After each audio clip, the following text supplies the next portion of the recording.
وکړو کومو تاسو د دې مدارسو ته د اهمیت په نظر باندې وکتل په الله مې دې قسم چا چې د دین قدر کړی دی رب العالمین هغې ته عزت ورکړی چا چې د دین بې قدري کړې ده رب العالمین ذلت ته مخامخ کړی او دا تاریخ دا لرې تاریخ نه دی لاړ شه د سمرقند او بخارا تاریخ وګوره اکابرین علما امام بخاری رحمه الله امام مسلم رحمه الله ابو اللیث سمرقندی رحمه الله امام هدایه رحمه الله دغه اکابرین علما د سمرقند او د بخارا په ځمکه پاتې شوي دي خو چې دغه خلکو د یهودیانو د سازش لاندې رالل دغه خلک د یهودیانو هغه پیسې قبول کړې او د دغه علماو هغه ګستاخي شروع کړل هغه بېادبي شروع کړل هغه مدارسو ته د اهمیت په نظر باندې اونه کتل زما عده پندو یاد ساتئ بیا هغو کلم کله جنازه نشو کولی بیا هغو کلم کله مز نشو کولی مدرسې نشوی کولا وهلی د هغه بېقدري ورته رب العالمین وښودل او هغه امام هدایه رحمه الله چې په کوم جومات کې هدایه لیکلې وه چې د فقه یو مشهور کتاب دی زما عزتمندو یہ تقوا په زهو سره دا کتاب لیکلی دی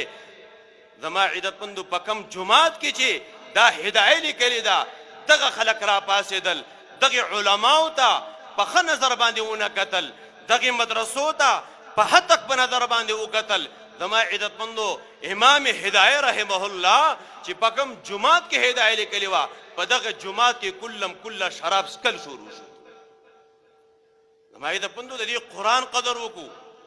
د دې مدرسې قدر وکړو د دې خپل بچي قدر وکړو نن زما عزتمندو په معاشره کې مونږ تاسو سوچ او فکر وکړو چې نن معاشره کې د ملک قدر شته د چودري قدر شته د خان قدر شته خو په مونږ تاسو که لږ نظر واچو په معاشره کې د عالم په قدر کې کمی دی معاشره کې د مدرسې د قدر کمی دی زما عزتمندو نه دې ته به د تعظیم په نظر باندې ګورو ځکه دا چې کوم کتاب زده کوي هغه کتاب باره کې الله فرمایي انه لقرآن کریم دا قرآن دا د عزت کتاب دی انه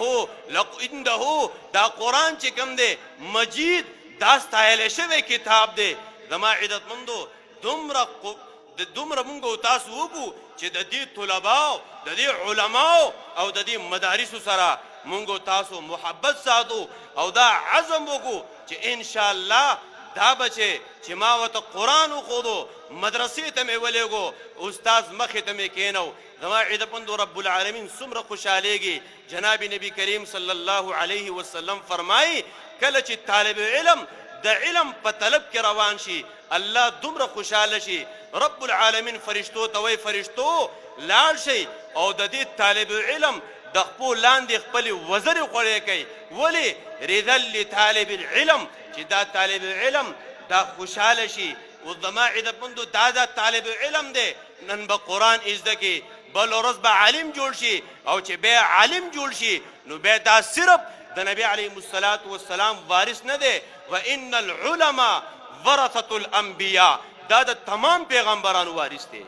نو زما عزتمندو د دې قرآن سره مونږ تاسو محبت او الفت پیدا کو شاعر سوی وزر د علم جوړ کړه چې اسمان ته وررسېږي وزر د علم جوړ کړه چې اسمان ته وررسېږي قرآن سره اشنا شه چې جهان ته وررسېږي اقول هذا استغفر الله لي ولكم ولسائر المسلمين واخر دعوانا ان الحمد لله رب العالمين